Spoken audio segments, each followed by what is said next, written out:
Agora sim, a participação da Cruzoé aqui no nosso programa.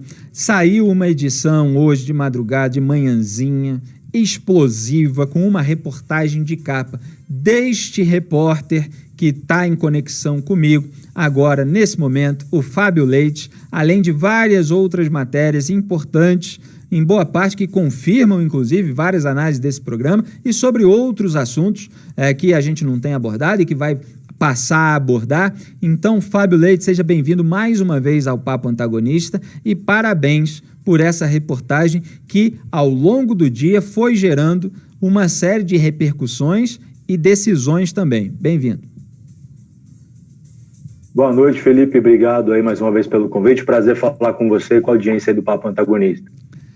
Maravilha. Então, vamos fazer um panorama da Cruzoé. Vamos detalhar depois, evidentemente, a reportagem de capa, mas faz aquela palhinha que eu gosto aqui no programa com um pouquinho de cada matéria. A capa, a gente sabe, é sobre o caso do Alexandre Ramagem com o Flávio Bolsonaro. Eu repito aqui que o Alexandre Ramagem é aquele que o Jair Bolsonaro queria colocar na direção-geral da PF, mas teve a sua nomeação suspensa pelo ministro do STF, Alexandre de Moraes, depois que o Sérgio Moro saiu do governo, fazendo aquelas declarações que apareceu foto do Alexandre Ramagem com o Carlos Bolsonaro, não havia a argumentação técnica, havia mensagens mostrando a motivação espúria do Jair Bolsonaro para interferir na PF, motivado pelas investigações de familiares, de aliados, mas o Alexandre Ramagem, então, não foi para a Polícia Federal, no entanto, continuou como diretor da ABIN. E aí, o que é que ele fez, meu caro Fábio Leite? Conta pra gente. Pois é, Felipe, o Ramagem na frente da ABIN, né, a gente conta nessa reportagem de capa dessa semana, ele indicou ali os aliados dele dentro da Polícia Federal, que lá atrás, não sei se a audiência do Papo lembra, certamente deve lembrar, já foi denunciado, né, pelo ex-ministro Gustavo Bebiano, né, aquela ideia do Carlos Bolsonaro, né, o filho 02 do presidente, de criar uma ABIN paralela, na qual ele mencionava, né, o Bebiano mencionava a ideia de colocar um delegado e 3 agentes. O delegado, a gente já sabe, de fato foi colocado lá, Alexandre Ramagem, dispensa apresentações, e a gente mostra nessa matéria que ele colocou também outros agentes ali, né, a gente identificou 3 agentes da Polícia Federal, todos eles, Felipe, que participaram da escolta do presidente Jair Bolsonaro na eleição de 2018. A proximidade desse grupo, ela surge aí, né, na campanha, eles participaram da segurança que foi coordenada depois do atentado lá em Juiz de Fora pelo Ramagem, e 3 agentes, então o Ramagem depois coloca eles para trabalhar na ABIN, e 2 na ABIN e 1 no Palácio. Então essa equipe, que não é de carreira da ABIN, que está lá, e na campanha de 2018 integrava o que eles chamavam, né, eles mesmos batizaram de equipe Messias, que era os responsáveis pela segurança e proteção do Bolsonaro na campanha.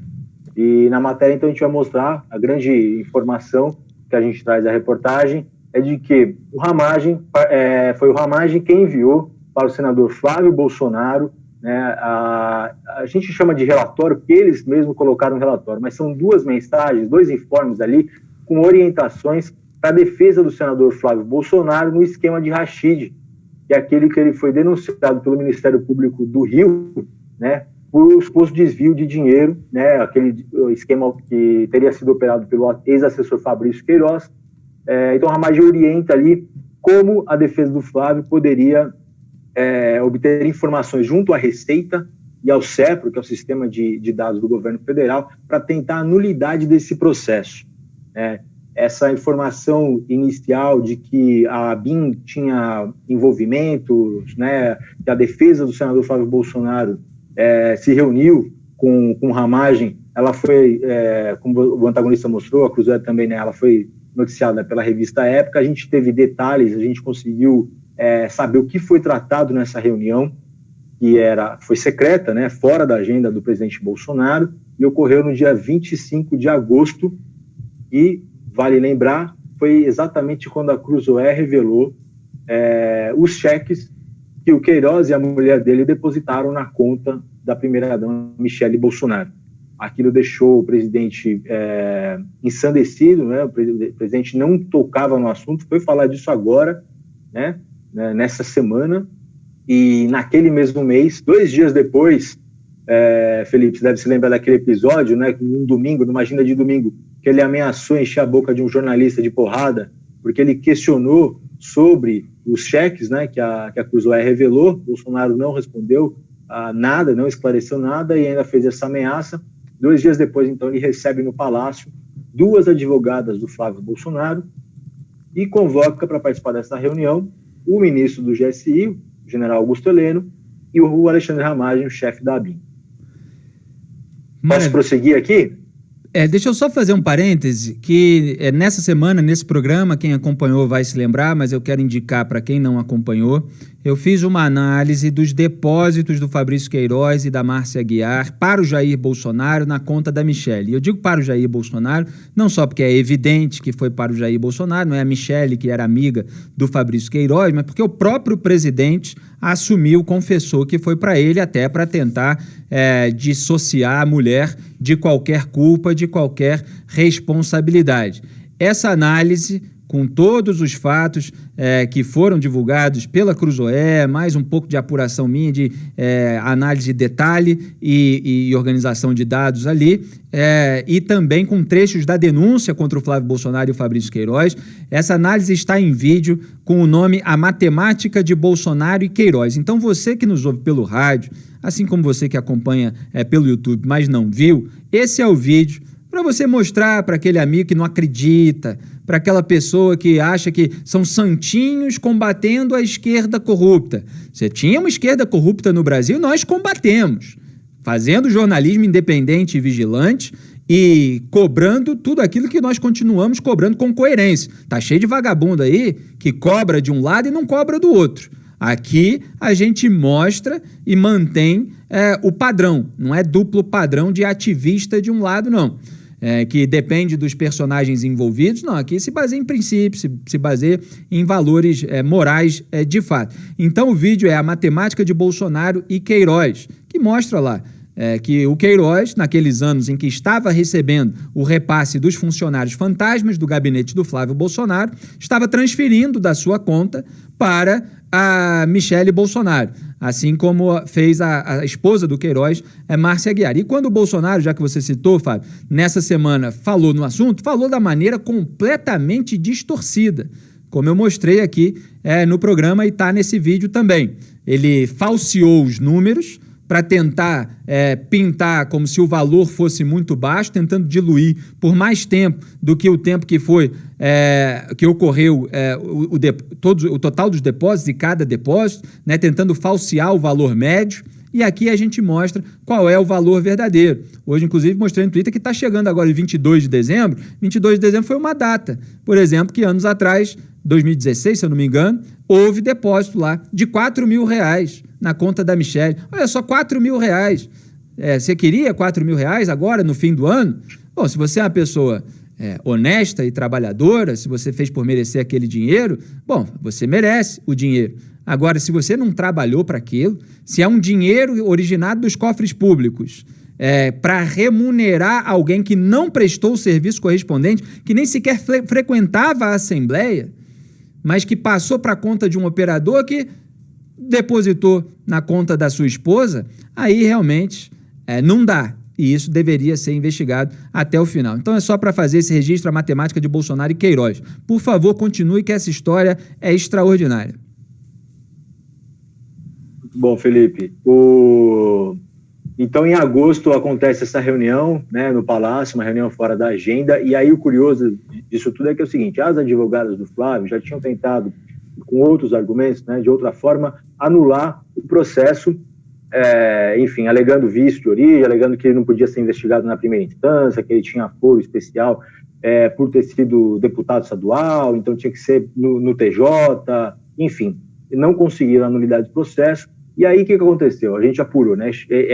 Elas levantaram uma questão com base num problema, numa questão que envolve a Receita Federal, que também já foi alvo de investigações que não tem relação nenhuma com o caso Queiroz, de acesso indevido de de servidores, né, de uma possível devassa ilegal, enfim. Então, nós pegaram essas informações e criaram uma tese de que o Flávio Bolsonaro teria sido, então, vítima de uma devassa ilegal da Receita Federal.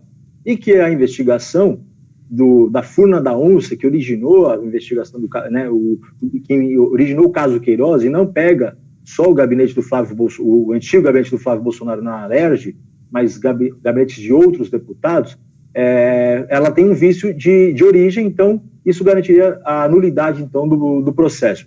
Só que vale lembrar, né, Felipe, que a Furna da Onça, ela começa a partir de um relatório do COAF, que recebe informações enviadas de forma praticamente automática dos bancos, quando, né, tem inclusive uma regulamentação para isso, eles seguem normas bem rigorosas com relação a isso, das movimentações suspeitas que foram detectadas pelo Banco Itaú, que é onde a Alerj paga o salário dos servidores da Assembleia, na conta do Queiroz. Então a origem aí está no relatório do COAF, não tem relação com a Receita. Mas as advogadas, agora, em agosto, tentando de tudo para anular o processo, levam isso no gabinete do presidente da República, nessa reunião fechada, onde o Bolsonaro convoca o Heleno e o Ramagem. A gente apurou que nessa conversa o Bolsonaro questiona o Alexandre Ramagem se ele tinha conhecimento desse suposto desvio de conduta dentro da Receita que as advogadas do Flávio estavam comentando. Vale lembrar que o Flávio não participou dessa reunião porque ele tinha contraído Covid naquela semana. E aí o Ramagem fala que não, desconhece a informação e tal, e ficou até um clima meio de constrangimento na reunião. Depois ele se viu ali instigado a fazer essa apuração. E aí a gente descobre, então, né, a partir de um relato de uma fonte primária desse caso, que o Ramagem, então, municia o senador Flávio Bolsonaro com informações que ele deveria seguir, e a defesa dele deveria seguir, né, para tentar a nulidade desse processo, atuando ali dentro da Receita e dentro desse serviço de processamento de dados do governo federal. Quer dizer, é uma história gravíssima que a gente vem acompanhando a conta-gotas em termos de surgimento de informação. Primeiro veio a notícia a respeito da reunião, depois veio a notícia a respeito dos relatórios. A Cruzoé está dizendo que o Ramagem foi quem enviou para o Flávio Bolsonaro pelo WhatsApp, né, Flávio? Né, Fábio, perdão. Isso, pelo WhatsApp. Inclusive, essa informalidade está sendo usada pela própria BIM e pelo general Heleno para negar que tivesse sido o relatório oficial, né, e de fato não tinha nenhum timbre da BIM. Que é malandragem. De texto. Só fazer um parênteses. Perdão, Fábio, por te interromper, mas assim, os caras têm uma reunião, o sujeito é o diretor da BIM, está com o presidente da República, a defesa do filho denunciado dele, aí a defesa está lá passando ali uma suspeita de que pode ter havido alguma irregularidade no acesso a dados. Não é que os dados não existiam, não é que os valores não estavam lá, não é que o dinheiro não foi desviado, não é que não havia funcionário fantasma, não, é que na hora de acessar aqueles dados verdadeiros que mostram a sujeira do gabinete do Flávio Bolsonaro, teria havido alguma irregularidade. Tudo que eles querem para poder anular as provas verdadeiras que foram coletadas pelos investigadores do Ministério Público Fluminense. Aí sai da reunião com dever de casa, o diretor da ABIN, aí faz um relatório, mas aí manda pessoalmente para o Flávio Bolsonaro.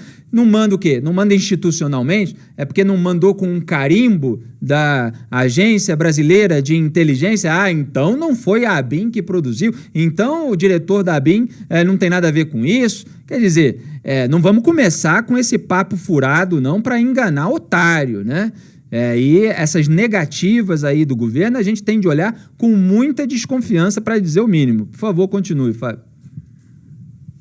E a gente seguiu para entender, né, na nossa investigação, como é que isso poderia ter sido produzido. Então, a gente falou com fontes da ABIN, sob reserva, obviamente, porque é um assunto super delicado. E o que a gente descobriu é que, na gestão do Ramagem, foram feitas algumas mudanças administrativas dentro da ABIN, e uma delas foi a criação de uma coordenadoria, que é uma coordenadoria que ela é encarregada de levantar os precedentes das pessoas.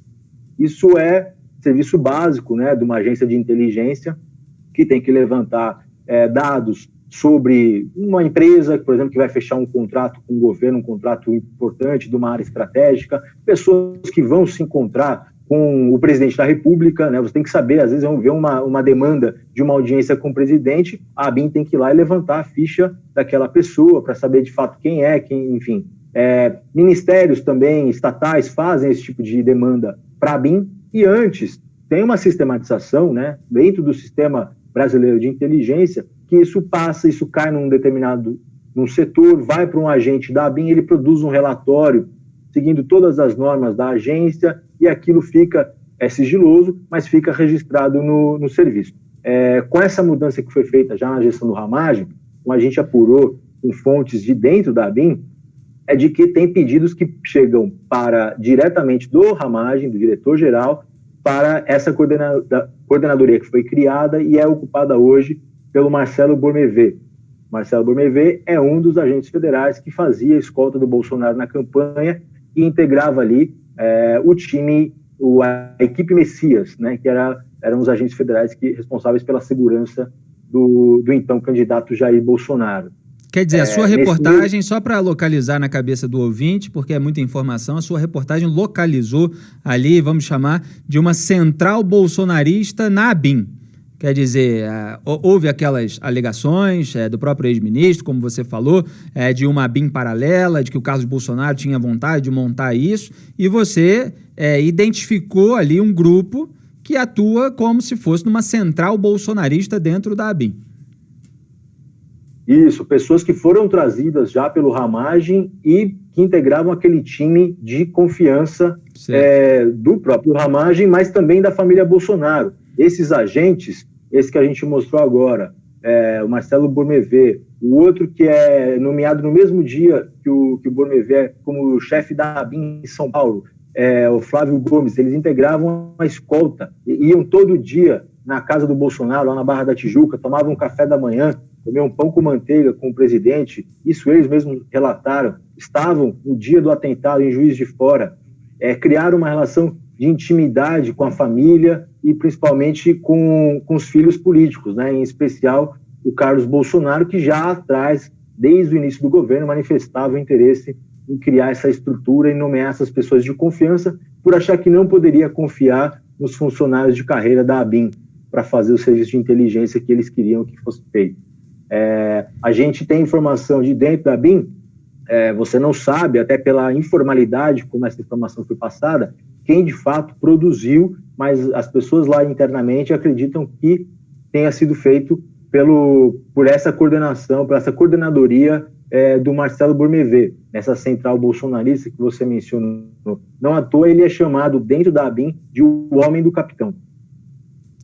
E se foi, quer dizer, como você colocou na reportagem, que é repassado pelo Alexandre Ramagem, que é o diretor da ABIN, seja qual for o núcleo produtor desse relatório, está subordinado a ele, chegou às mãos dele, né? E é a responsabilidade última do diretor da Agência Brasileira de Inteligência, que tem esse poder aí de investigar as pessoas e, obviamente, nas mãos erradas, obviamente, com todo esse patrimonialismo, que é essa indistinção entre o que é público e o que é privado, pode acabar fazendo esse tipo de coisa para interesses privados, interesses particulares, motivo pelo qual já há bastante repercussão contra esse tipo de atitude para que a investigação avance. Como Bolsonaro aparelhou vários órgãos de controle, a gente fica desconfiado que a investigação realmente vai avançar. Mas eu vou aproveitar aqui e dar um pouco para a gente não perder o tempo do programa no rádio, Fábio, e vou voltar a você, mas vou dar um pouco dessas repercussões. A advogada do Flávio Bolsonaro,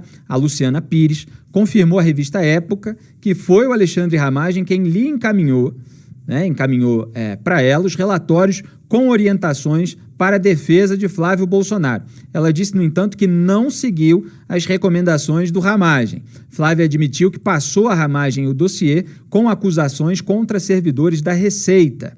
Então, a Flávia, advogada do Flávio Bolsonaro, ela admitiu que ela passou essas informações. Ela tinha ali suspeitas, vamos chamar assim, dando essa generosidade aí para a defesa do Flávio Bolsonaro. Tem umas suspeitas ali de irregularidades. Ela passou isso para o Ramagem. Na declaração dela, inclusive, eu li, Você nota que ela está querendo o crédito por ter feito esse trabalho de apuração sem querer dar para o Ramagem. Então, ela que passou isso lá para ele.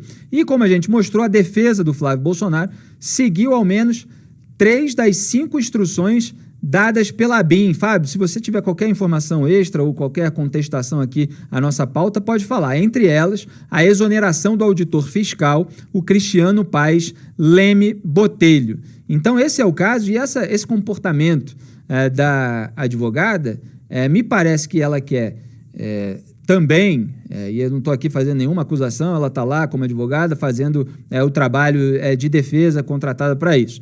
Ela, me parece, está querendo, obviamente, se descolar, porque isso é um escândalo, é uso da máquina pública em benefício do filho do presidente. Ela descarta que tenha usado isso, ela fala que não usou qualquer coisa. Não deixa de ser escândalo, para deixar claro. Quer dizer, se a defesa usou ou não, seguiu ou não, é um outro assunto que pode agravar ou não o problema. Agora, o problema já é escandaloso por si só. É a ABIN produzir relatório para a defesa do filho do presidente, tá? Só para deixar claro. E ela parece incomodada com esse atropelo do Ramagem na defesa dela e com ele ficar com crédito ali na família, porque a família gosta, né, de uma ajudinha, então ela está firmando posição. Já a ministra Carmen Lúcia, do Supremo Tribunal Federal, determinou que a Procuradoria-Geral da República investigue a produção de relatórios da ABIN para auxiliar a defesa do Flávio Bolsonaro. Ela deu ao PGR Augusto Aras, que foi indicado pelo presidente Jair Bolsonaro, o prazo de 30 dias para informar ao Supremo as ações efetivamente adotadas para a elucidação dos fatos. Na decisão, a ministra escreveu, aspas, os fatos descritos, pelo menos em tese, podem configurar atos penal e administrativamente relevantes, abre parênteses, prevaricação, advocacia administrativa, violação de sigilo funcional, crime de responsabilidade e improbidade administrativa. Fecho aspas, fecho parênteses e fecho aspas. Aliás, improbidade administrativa, que o presidente Jair Bolsonaro estava dizendo lá, qualquer negocinho é improbidade administrativa. Ontem deu essa declaração que vai totalmente contra o discurso de campanha de 2018, combativo, contra os crimes, contra a corrupção. Está querendo lá que seja abrandada a lei de improbidade administrativa. Mas isso é só um parêntese meu. É bom destacar, Carmen Lúcia, ministra do STF, está citando aí a possibilidade de crime de responsabilidade. Crime de responsabilidade é motivo de impeachment. Quer dizer, se o presidente cometeu um crime de responsabilidade usando uma agência para defender o filho dele, é motivo de impeachment. A gente sabe que tem toma lá da cá no Congresso, que tem um monte de gente com nome na lista de propina da Odebrecht querendo se blindar, que ninguém está muito afim, tem umas exceções, é claro, de um processo como esse nesse momento, mas está aí a possibilidade, pelo menos em tese, aventada pela ministra, que dessa maneira pressiona o Augusto Aras, apadrinhado pelo presidente da República, cobrando dele que informe os atos, as providências que ele tomou. É assim que se faz. Porque senão o sujeito fica de dar uma informação, de investigar. Mandou investigar. Ele não faz nada, depois diz que não encontrou prova nenhuma, já estava dizendo outro dia. Nem começou a investigar, deu 2 dias, o Aras falou assim, não, no teu momento não temos provas e tal, nenhuma prova, reportagem e tal é uma coisa, prova é outra e tal, como se ele fizesse a atualização diária sobre coleta de provas de todas as investigações tocadas pela PGR, o que não é o caso. Isso é privilégio do filho do presidente. Então ele tem mais que investigar e prestar contas ao Supremo Tribunal Federal. A gente desconfia, evidentemente, das intenções dele.